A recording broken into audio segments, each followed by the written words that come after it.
Everyone says love gives life meaning.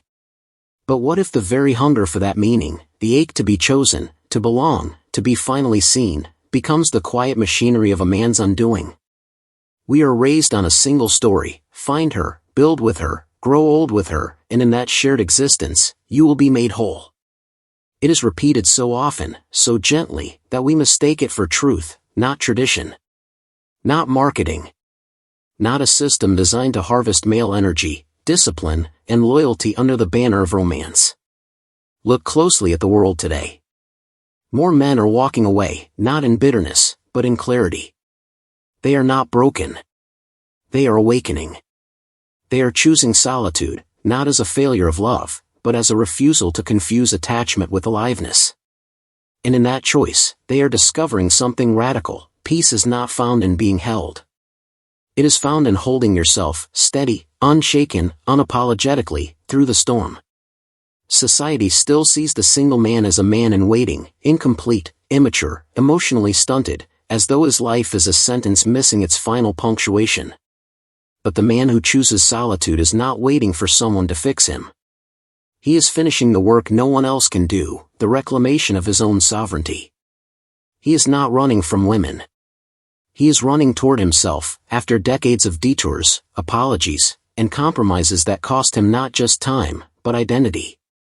He is rejecting a world that measures his value not by his character, not by his integrity, not by the quiet strength he carries, but by how much he can give, how much he can endure, how much he can silently absorb without complaint. When a man stands alone, truly alone, not in isolation but in intention, he is no longer a servant to emotional volatility, to shifting moods, to the exhausting labor of proving his love through performance. He becomes the steward of his own time, the architect of his own energy, the guardian of his own purpose. That is not loneliness.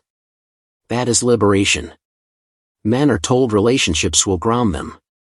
That marriage will give them stability, direction, meaning. But in practice, in the daily, unglamorous reality, how many relationships do the opposite? How many men find themselves not anchored, but drained? Not elevated, but eroded? The initial spark, the attention, the intimacy, the sense of being finally understood, gives way, too often, to a relentless cycle of demand: more time, more money, more emotional labor, more proof, always more proof, that he is enough. His energy, the same force that could build businesses, master crafts, raise children with presence, heal communities, is funneled instead into the bottomless task of maintaining someone else's sense of security. He becomes a reservoir, constantly giving, rarely replenished. And when he finally feels empty, he is told, "But you're the man.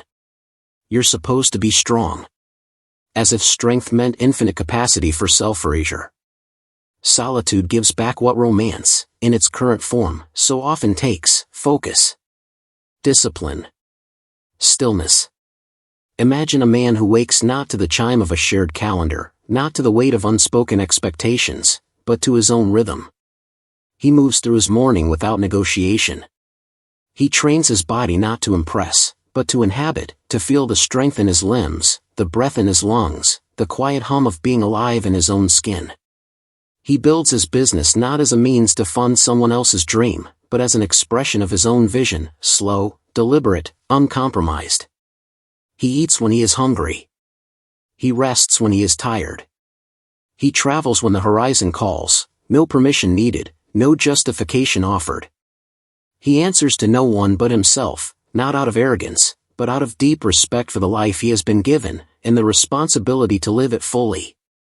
That is not selfishness. That is sanity. That is sovereignty. The single man is not incomplete. He is unbound, free from the invisible contracts that trade peace for proximity, freedom for familiarity, selfhood for safety. And yet the world calls him selfish, immature, afraid of commitment. But what if he is simply awake? What if he has seen, not in theory, but in the raw data of his own life, the cost of giving his peace away for the sake of fitting in? Many men who choose solitude did not lose faith in women. They lost faith in the illusion that love requires surrender. They watched good men, kind men, Disciplined men, faithful men, vanish slowly, like photographs left in the sun, their edges softening, their colors fading, until all that remained was a polite ghost in his own home. They saw men sign away their futures in prenups disguised as romance.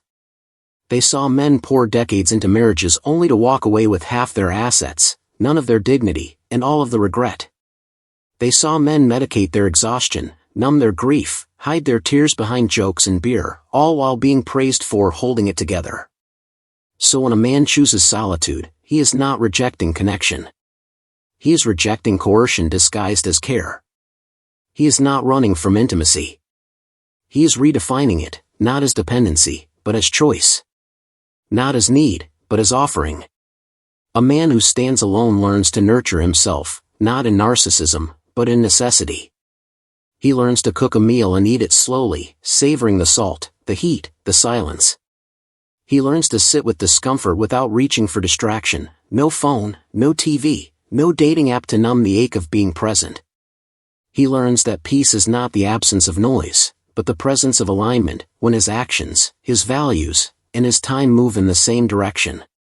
He builds meaning not from external validation, a partner's smile, a child's approval, society's nod, but from internal resonance, the satisfaction of a job done well, the depth of a friendship earned through consistency, the quiet pride of showing up for himself, day after day, even when no one is watching. That is where real strength is forged, not in grand gestures, but in the uncelebrated discipline of self-trust. This is not about hating women. This is not about building walls. This is about drawing boundaries, not to keep others out, but to protect what is sacred within. A man who chooses solitude understands something fundamental: dependence, no matter how beautifully wrapped in love songs and wedding vows, is still dependence. And dependence, by its nature, makes you vulnerable, not just to loss, but to manipulation, to guilt, to the slow corrosion of your own will. He sees relationships not as destiny, but as decision, a conscious choice, not a biological imperative. And from that place of clarity, love transforms. It is no longer a lifeline he clings to in desperation. It becomes a gift he offers freely, from fullness, not lack. From power, not panic. He can still love deeply, fiercely, tenderly, but now he does so without losing himself in the process. He can care without compromising. He can commit without capitulating. He can walk away, not in anger, but in integrity, when a bond no longer serves growth. And because he no longer needs love to survive, he is finally capable of loving well. So when people ask, why stay single? Perhaps the better question is, why give up your peace? Why trade your clarity for comfort? Why mortgage your future for the illusion of security? The man who chooses solitude is not escaping life. He is facing it, without filters, without scripts, without the armor of performance. He is standing in the raw truth of his own existence and saying, this is mine. All of it. The joy. The grief. The silence. The strength. I will not outsource my wholeness. I will not wait for permission to be free. And in that declaration, quiet, simple, unshakable, he discovers what so many men spend lifetimes searching for, not a partner to complete him, but the profound, unassailable knowledge that he was never broken to begin with. We have been conditioned, from boyhood cartoons to wedding vows to therapy couches, to believe that another person holds the missing half of our soul. That somewhere out there is a woman who will finally make us feel worthy, stable, enough. This idea is not just romantic. It is dangerous. Because the moment a man believes his happiness depends on someone else's affection, he hands over the keys to his own inner world. He becomes reactive, living by her moods, her words, her silences. He starts chasing love not as connection, but as proof he is lovable, proof he is enough, proof he has finally earned rest. And in that chase, he becomes trapped in a game he can never win, because love, when sought as validation, is always conditional. Always fleeting. Always just out of reach. Relationships, as they are often constructed today, do not liberate men. They consume them. They turn providers into prisoners, protectors into props, partners into performers. The initial excitement, the dopamine rush of newness, fades, and what remains is the daily grind of emotional labor, soothing, explaining, compromising, apologizing, even when he has done nothing wrong. His dreams get shelved. His discipline wanes. His identity narrows, until he is no longer a man with passions, but a role with responsibilities. And when the weight of it all finally breaks him, as it does, quietly, in millions of homes, society does not comfort him. It shames him. Be a man, they say. As if strength meant enduring the unendurable. As if surrendering your soul was the ultimate act of maturity. But what if the real strength lies not in endurance, but in discernment? Not in staying, but in knowing when to step back? To choose solitude is to step outside the cycle of emotional taxation, to stop seeking approval and start seeking truth. The single man learns to give himself what he once begged from others: peace, validation, purpose. He no longer needs to prove his worth through a partner's happiness, a child's success, or a boss's praise. Instead, he builds a life where happiness is not the goal, it is the byproduct of mastery.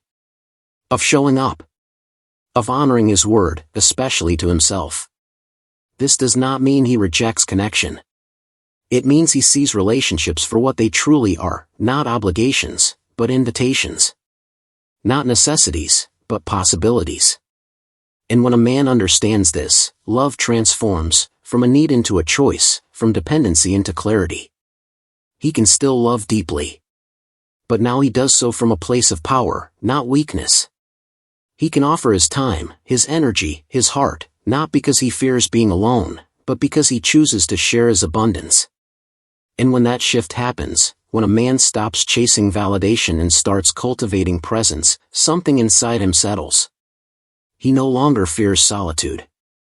He sees it not as emptiness, but as a mirror, the only space where he can finally see himself clearly, without distortion, without performance. That is where real growth begins. Not in the noise of negotiation, but in the silence of self-witness. It is only when a man can sit in stillness, without reaching for his phone, without replaying old arguments, without planning his next apology, that he finally understands what freedom feels like. Not loud. Not flashy. But deep. Unshakable. Like bedrock. At the heart of every man's struggle with relationships lies one quiet fear, the fear of being alone. It is this fear that pushes men into commitments they are not ready for. That makes them sacrifice dreams to maintain harmony. That keeps them in situations that drain their spirit, because the known pain feels safer than the unknown peace.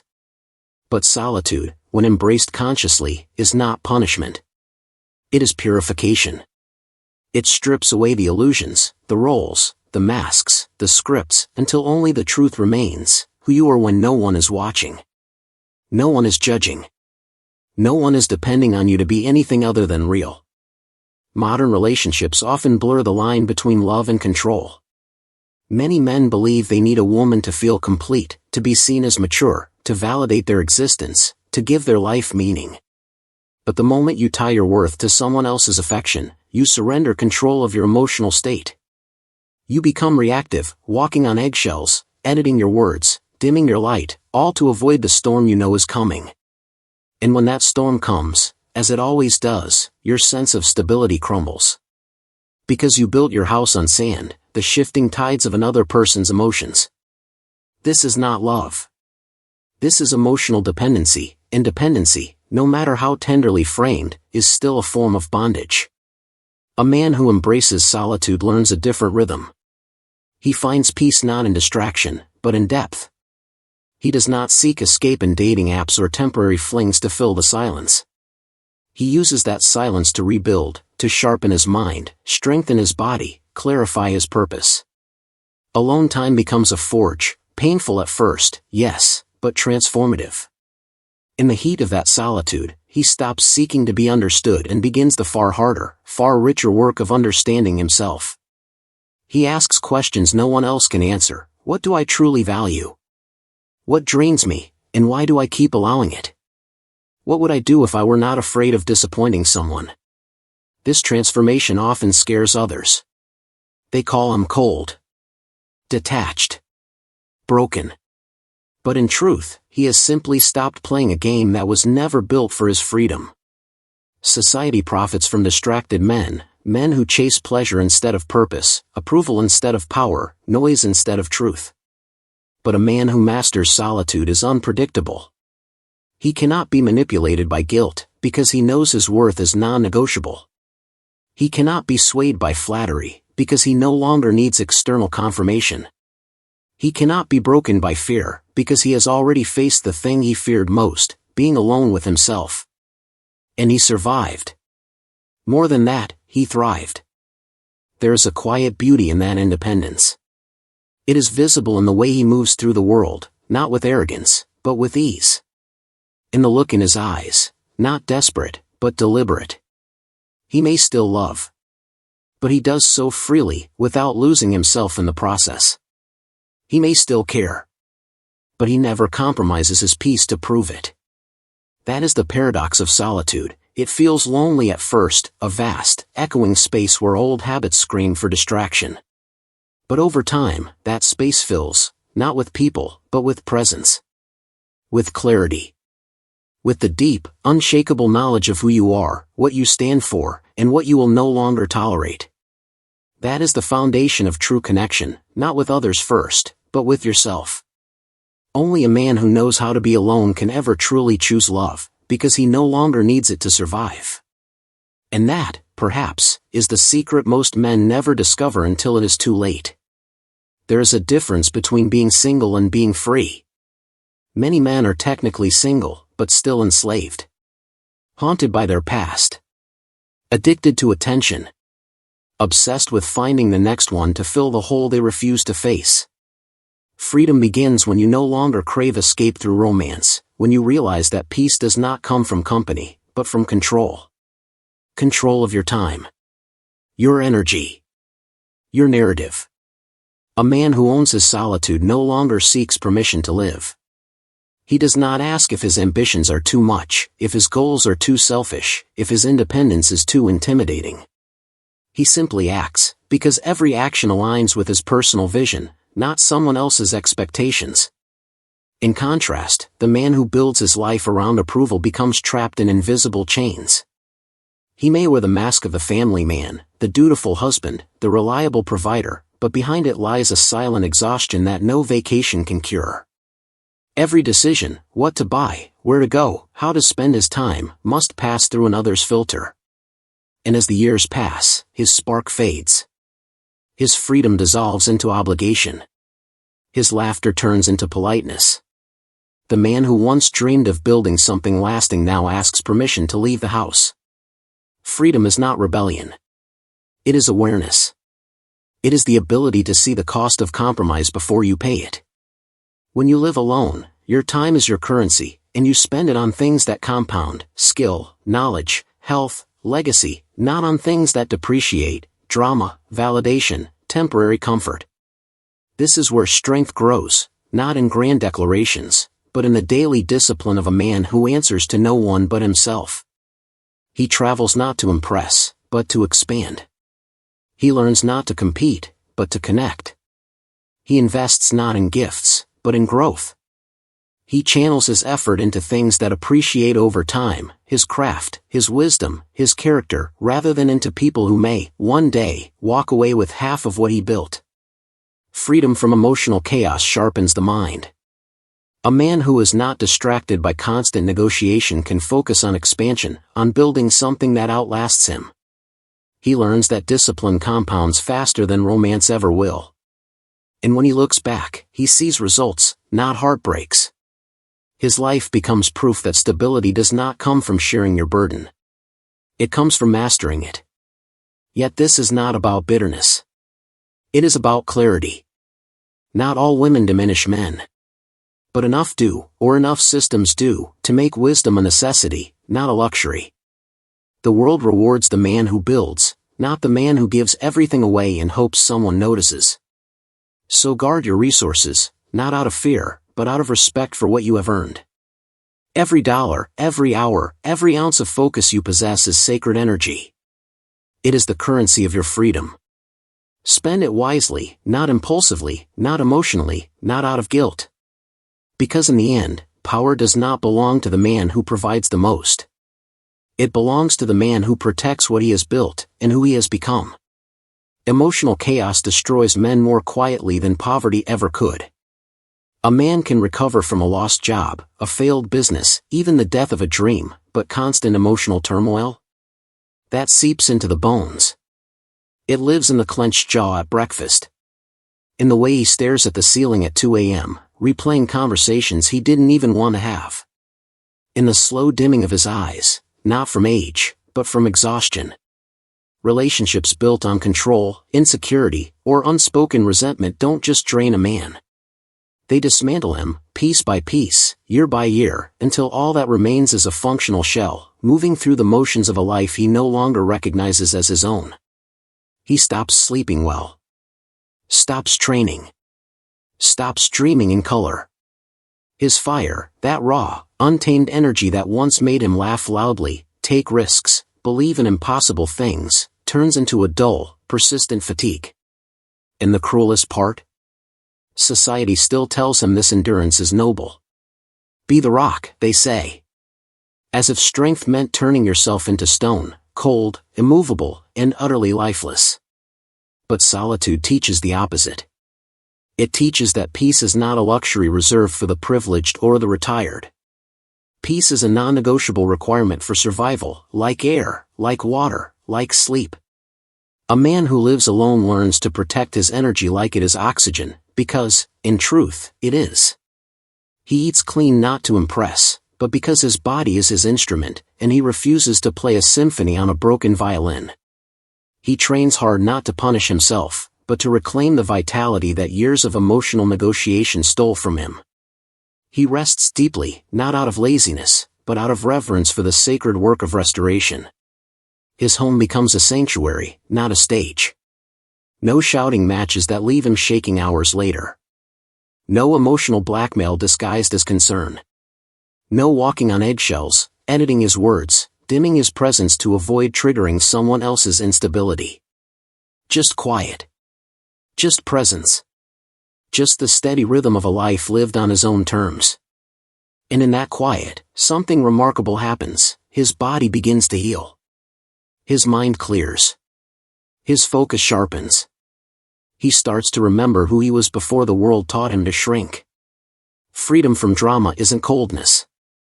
It's clarity. It's waking up without the low-grade hum of anxiety that used to greet him like an old friend. It's walking through the day without bracing for the next emotional explosion, the silent treatment, the accusatory text, the sudden withdrawal that meant he'd somehow, again, failed the test he didn't know he was taking. It's going to bed at night and knowing, truly knowing, that his mind belongs to him. That no one will weaponize his vulnerability. That his silence will not be punished. That his peace is not up for negotiation. This kind of calm is rare, not because it's difficult to achieve, but because so few men are willing to pay the price, the willingness to walk away from what is familiar, even when it is painful, to protect what is sacred. This freedom gives birth to a different kind of man. His presence is grounded, not performative. His actions are deliberate, not reactive.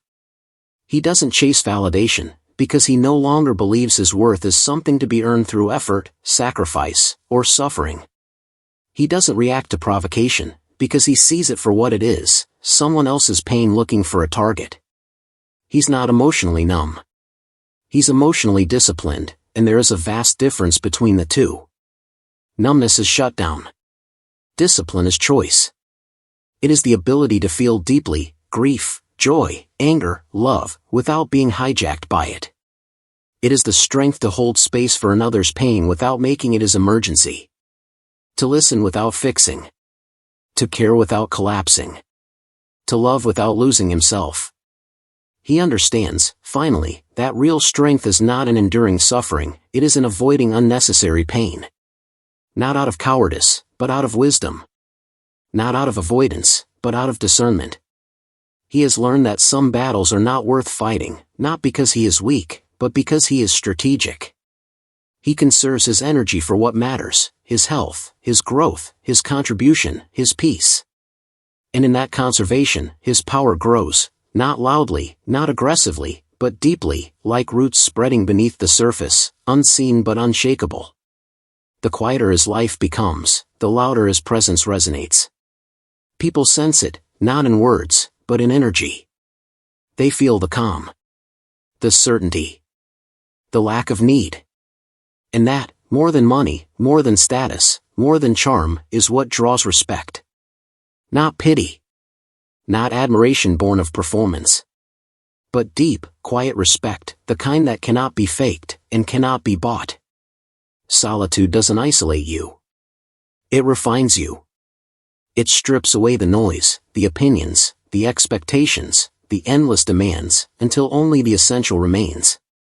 It gives you back the energy the world once drained, the energy to think deeply, to create meaningfully, to connect authentically. When you stop fighting pointless battles, the arguments that go in circles, the negotiations that leave you emptier, the performances that cost you your soul, you finally have the strength to conquer meaningful ones, the discipline to write the book, the courage to start the business, the patience to mentor the young man who reminds you of your younger self. In the end, solitude isn't the enemy. It's the teacher, the only one honest enough to show you who you are when the applause stops, when the roles fall away, when you are finally alone with the truth. Every man who has lived long enough has seen how fragile security becomes when it is built on someone else's emotions, or someone else's promises. The man who ties his financial stability, his career trajectory, or his sense of self-worth to a relationship often wakes up one day with nothing left but regret and a spreadsheet of what he lost. Love turns sour. Trust fractures. And suddenly, everything he worked for, the home, the savings, the business he built nights and weekends, is divided, sold, or taken. What he thought was a partnership was, in truth, a dependency disguised as affection, and dependencies, when they break, leave devastation in their wake. For many men, marriage has become an unspoken risk contract, one they sign not with lawyers, but with hope. You invest your time, decades of it. You invest your energy, the kind that could have launched empires or healed communities. You invest your money, not just income, but equity, retirement, future security. You invest your trust, the most fragile and irreplaceable currency of all. And then, when life turns difficult, as life inevitably does, when illness strikes, when careers shift, when grief enters the room, too often, the system does not protect the man who built. It punishes him. Divorce courts do not divide fairly. They divide sentimentally, weighing narratives over numbers, performances over proof. One bad choice, one moment of vulnerability, one shift in the emotional tide, and decades of discipline can vanish in a single ruling. Men lose homes they paid for. Savings they sacrificed to grow. Access to children they adored. And after the damage is done? Society offers no sympathy. Only silence. Or worse, judgment. You should have tried harder. But solitude changes that story. The man who chooses solitude owns everything he earns, not just legally, but spiritually. He directs his wealth like a general commanding his army, strategically, purposefully, without compromise. He builds assets, not attachments. He invests in things that appreciate, land, knowledge, skill, business, not in gifts that gather dust, or gestures that go unremembered. He channels his effort into legacy, not logistics. Into mastery, not maintenance. His financial life is not a negotiation, it is a declaration. Every dollar saved is a vote for his future self. Every hour worked is an act of faith in his own vision. Every risk taken is a refusal to let fear write his story. Freedom from financial entanglement also sharpens the mind. A man who is not distracted by emotional chaos, the arguments about spending, the guilt over saving, the pressure to provide more, can focus on expansion. On building something that outlasts him. He studies markets not to keep up, but to lead. He learns new skills not to impress, but to stay vital. He mentors not for recognition, but because he remembers the men who saw something in him when he couldn't see it himself. Discipline, he learns, compounds faster than romance ever will. And when he looks back, not with bitterness, but with clarity, he sees results. Tangible proof. A home he owns outright. A business that bears his name. A body that still moves with strength. A mind that still thinks with fire. His life becomes evidence, not of what he gave up, but of what he refused to surrender, his autonomy, his integrity, his right to build a future that belongs entirely to him. Yet this is not about bitterness. It is about wisdom. Not all women betray men's trust. Not all relationships end in ruin.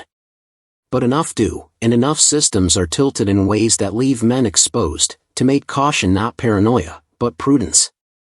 The world rewards the builder, not the giver who gives until he is empty. So guard your resources, not out of fear, but out of deep respect for what you have earned. Every dollar you save is a brick in the foundation of your freedom. Every hour you invest in yourself is a seed planted in the soil of your future. Every ounce of focus you protect is fuel for the work only you can do. Spend it wisely, not impulsively, not emotionally, not out of guilt or the desperate hope that this time, it will be different. Because in the end, power does not belong to the man who provides the most. It belongs to the man who protects what he has built, and who he has become. Self-reliance is the silent backbone of a man's strength, not the loud, performative kind celebrated in movies, but the quiet, unshakable kind forged in solitude. In solitude, a man learns the art of sustaining himself, not just financially, but emotionally, spiritually, physically. He learns to cook a meal that nourishes, not just fills. To sleep deeply without relying on pills or alcohol to quiet his mind. To sit with grief without needing someone else to fix it, because he knows, finally, that some wounds are meant to be held, not healed by others. He learns to validate himself, not with arrogance, but with honesty. I showed up. I tried. I learned. That is enough. The desperate need for a better half fades, not because he hates partnership, but because he realizes, with profound relief, that he was never incomplete to begin with. He was whole, and the longing he mistook for lack was simply the hunger to return to himself. He begins to build, not from desperation, but from direction. Not to prove he is worthy, but because he is curious, capable, alive. The illusion of partnership as salvation has quietly destroyed countless men, good men, kind men, disciplined men, who poured everything, time, trust, money, hope, into relationships that, when tested by life's inevitable storms, revealed their true foundation, sand. They gave until they had nothing left, and when they broke, they were told they failed. But they didn't fail. They believed a story that was never true, that love would save them from themselves. That another person could, and should, be the source of their peace. Society praises the family man, the one who sacrifices his dreams for stability, his health for provision, his voice for harmony. But it rarely honors the man who stands alone and builds something greater, not in spite of his solitude, but because of it. The man who writes the book at 62. Who opens the workshop at 58. Who travels the world at 70, not on a cruise, but on a pilgrimage of his own design. Who mentors at-risk youth not for acclaim, but because he sees himself in their eyes, and refuses to let them make the same mistakes he did. Yet it is this solitary builder who often endures longer, not because he is lonelier, but because he is anchored in himself, not in the shifting tides of approval. True independence isn't about rejecting love. It's about never making love your only lifeline. A man who depends on a woman to feel stable, to feel worthy, to feel seen, is always one argument, one mood shift, one life crisis away from collapse. But a man who depends on discipline, on work, on purpose, on his own integrity, he is unshakable. His peace cannot be taken, because it was never borrowed. It was built, slowly, deliberately, brick by brick, in the quiet hours no one saw.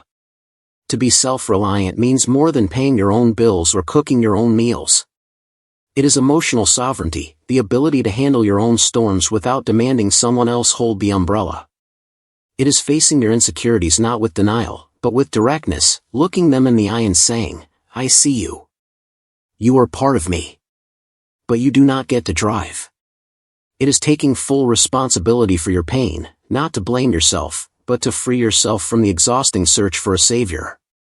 And in doing so, you develop a calm that no betrayal can destroy, not because you are numb, but because you know, deep in your bones, that your worth is not up for vote. Some will say this mindset is cold, that it turns love into a transaction, intimacy into calculation. But the truth is the opposite. Only a self-sufficient man can love freely. When you do not need someone to survive, when your peace is not dependent on their presence, their praise, their permanence, every act of affection becomes a choice, not a negotiation. You give because you want to, not because you fear being alone. You stay because you choose to, not because you are trapped. You leave because your integrity demands it, not because you are angry. That is what makes your presence powerful. It is voluntary. It is unforced. It is real. Over time, this strength radiates, not as arrogance, but as assurance. You become the kind of man who doesn't chase approval or cling to temporary comfort.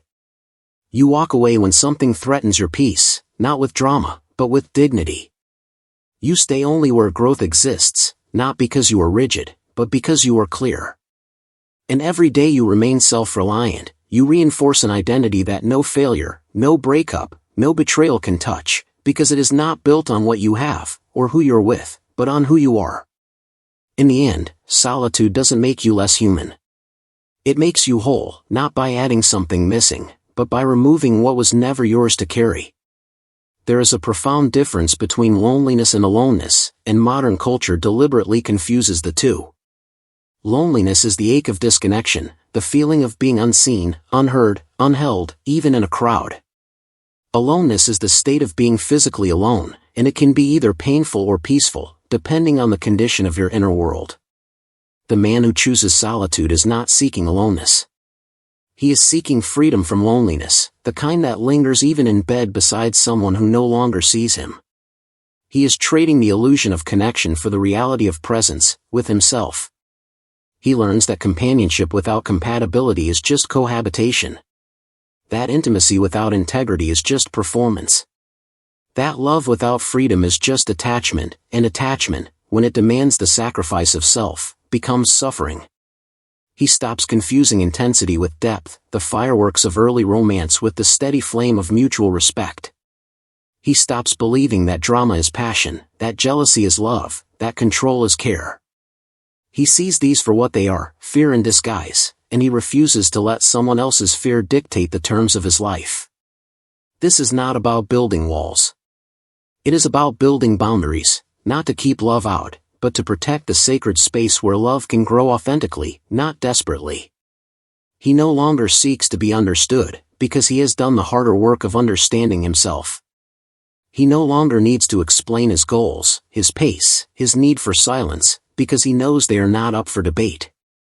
He stops shrinking to fit into someone else's comfort zone, and in that expansion, he discovers parts of himself he had forgotten, the artist, the thinker, the wanderer, the healer.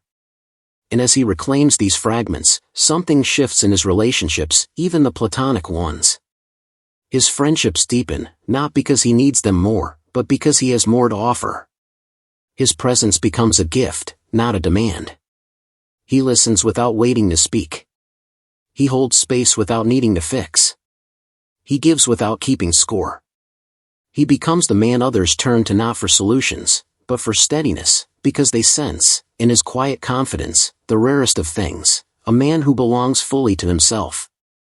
This is the paradox of true strength. The more you stand in your own truth, the more you have to give, not from depletion, but from overflow.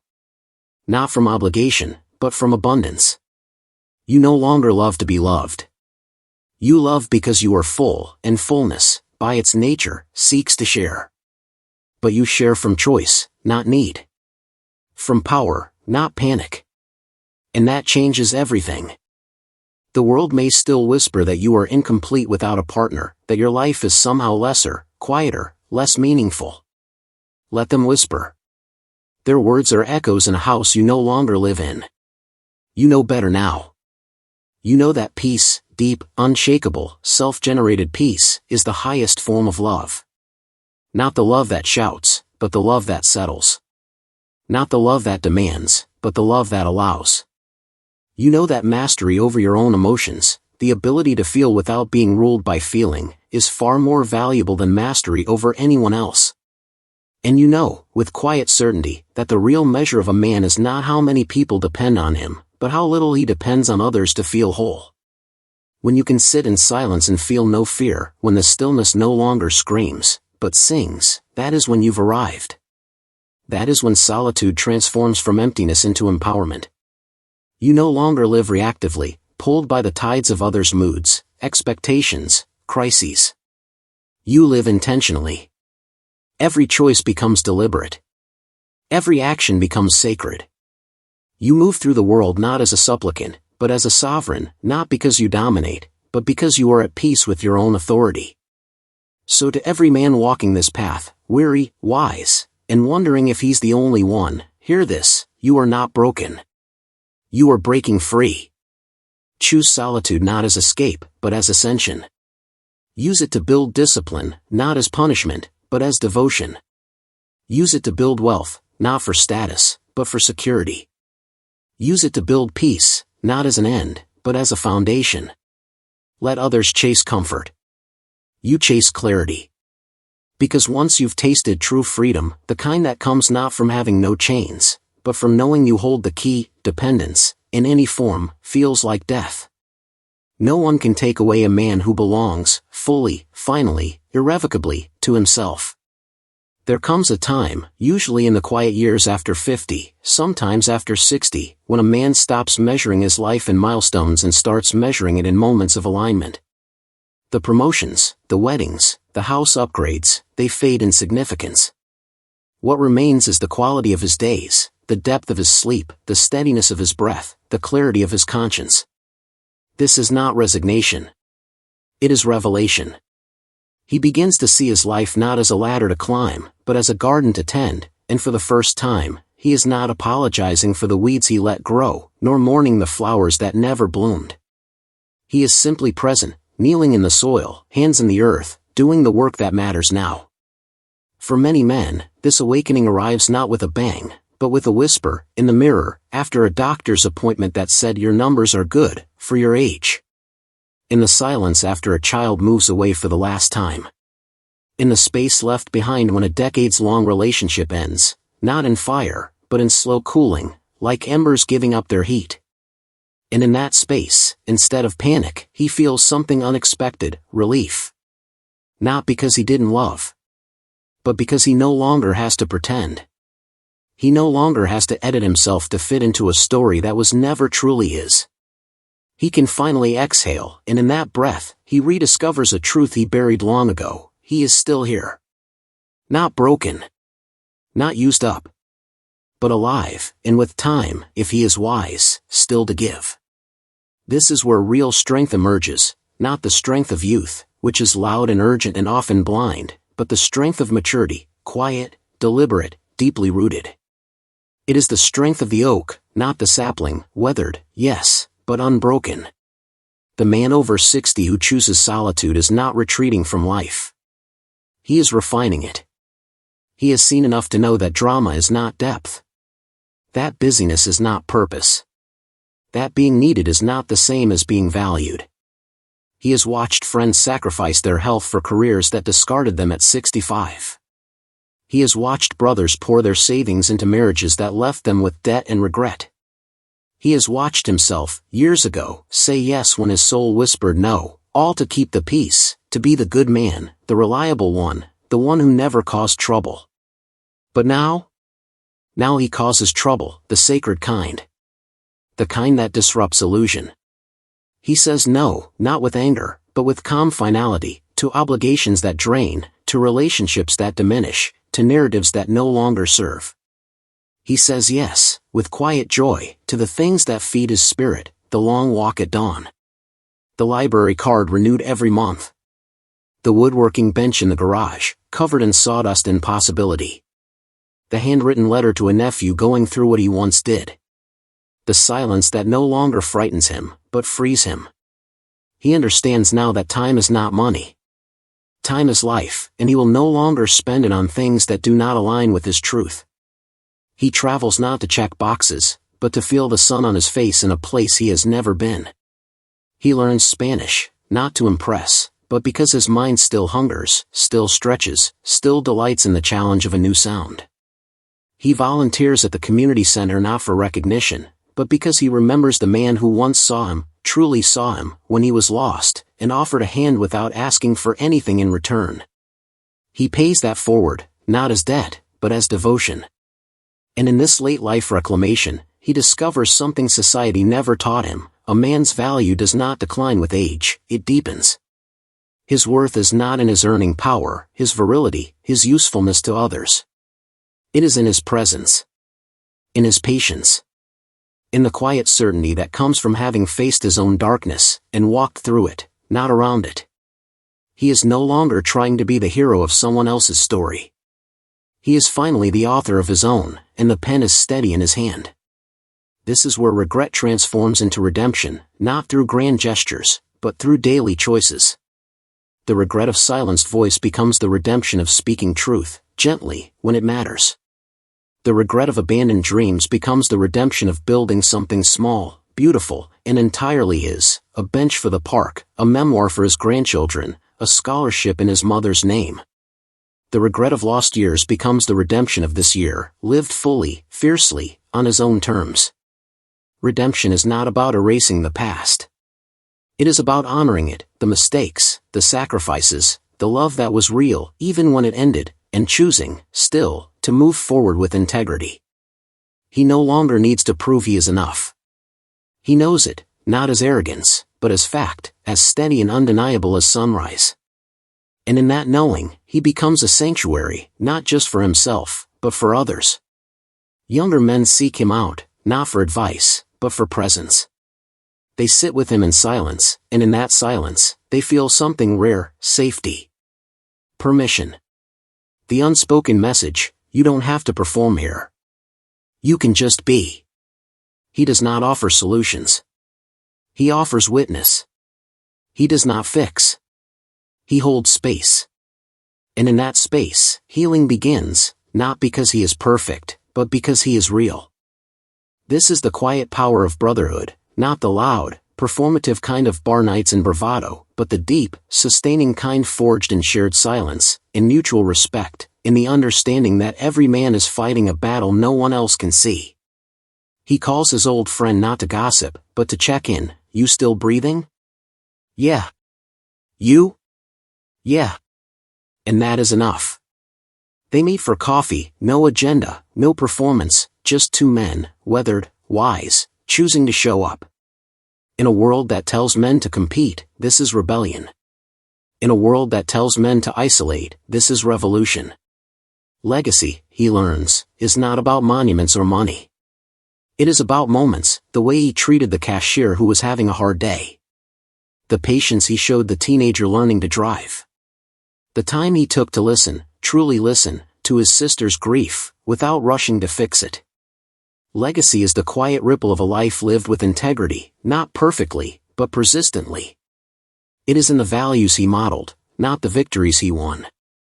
In the kindness he offered when no one was watching. In the boundaries he held, not out of coldness, but out of deep care for himself and others. He no longer fears being forgotten, because he is no longer living for memory. He is living for meaning. And meaning is found not in being remembered, but in being true, to himself, to his word, to the quiet voice within that has guided him, even when he ignored it, back to himself. And what of love? In this season of life, love transforms, not into less, but into more. It is no longer about possession, but about presence. No longer about need, but about choice. He may still open his heart, but now, he does so from fullness, not lack. He may still share his life, but now, he does so without surrendering his sovereignty. He understands that the deepest intimacy is not found in merging, but in meeting two whole people, standing side by side, choosing, each day, to walk together, not because they have to, but because they want to. And if that choice is not mutual, he walks alone, not in defeat, but in dignity. This is the ultimate freedom, the ability to love without losing yourself. To connect without collapsing. To give without depleting. To hold, and be held, without chains. Society will still call him selfish. Let them. Selfishness is taking what isn't yours. He is simply returning to what was always his time, his peace, his right to a life that reflects his truth, not someone else's expectation. They will call him closed off. But he is not closed. He is curated. He has learned that not every door should be opened. Not every voice deserves entry. Not every relationship is worthy of his finite, precious energy. He protects his inner world not out of fear, but out of reverence, for the life he has lived, the lessons he has learned, the man he has become. He no longer mistakes intensity for intimacy. He no longer confuses drama for depth. He no longer believes that love must hurt to be real. He knows better now. Love, at its best, is a soft place to land, not a battlefield to survive. And in this knowledge, he finds a peace that cannot be shaken, not by loss, not by loneliness, not by the ticking of the clock. Because his peace is not circumstantial. It is constitutional. It is woven into the fabric of who he is, a man who has faced the void, and instead of running, sat down beside it, and discovered it was not empty at all. It was full of stillness, of strength, of the unbroken thread of his own spirit. So when the world asks, as it still will, why are you alone, he no longer feels the need to explain. He simply smiles, not sadly, but serenely, and says, if he says anything at all, I'm not alone. I'm finally home. Because the greatest homecoming is not to a place, or a person. It is to yourself. After decades of exile, self-imposed, well-intentioned, born of love and fear and the desperate hope to be worthy, you return. Not as the boy you were. Not as the man you tried to be. But as the man you are, weathered, wise, unbroken, and utterly, irrevocably free. You were never meant to disappear, just to appear, fully, for the first time. And now, at last, you do. You stand on your own 2 feet, not because no one offered a hand, but because you learned to trust your own balance. You speak your truth, not because you seek agreement, but because silence became a heavier burden than honesty. You protect your peace, not because you are cold, but because you finally understand, peace is the ground from which everything else grows. Love. Creativity. Contribution. Joy. Without it, all else is built on sand. The world tried to convince you that your value was in what you could give, your labor, your loyalty, your love, your life. But the truth, the quiet, unshakable truth you discovered in the stillness, is this. Your value is in being. In showing up, not as a role, not as a function, not as a provider or protector or partner, but as a human being. Flawed. Feeling. Finite. And fiercely, unapologetically yours. No contract signed. No performance given. No sacrifice demanded. Just you, whole, before you ever knew you were broken. This is not the end of your story. It is the first honest chapter. The one you write now, in the quiet hours, in the steady rhythm of your own breath, in the unbroken continuity of your attention, is the one that matters most. Because it is true. Because it is yours. Because it is, finally, free. So go ahead, live the life you were too afraid to claim. Build the thing you were told was selfish. Speak the truth you swallowed for decades. Love, not from need, but from abundance. Rest, not from exhaustion, but from reverence.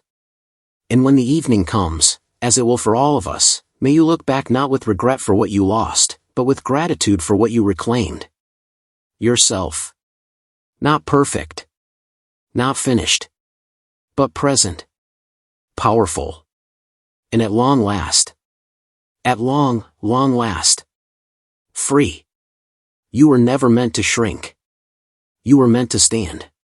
And let the world adjust to your light. Because no one can take away a man who belongs.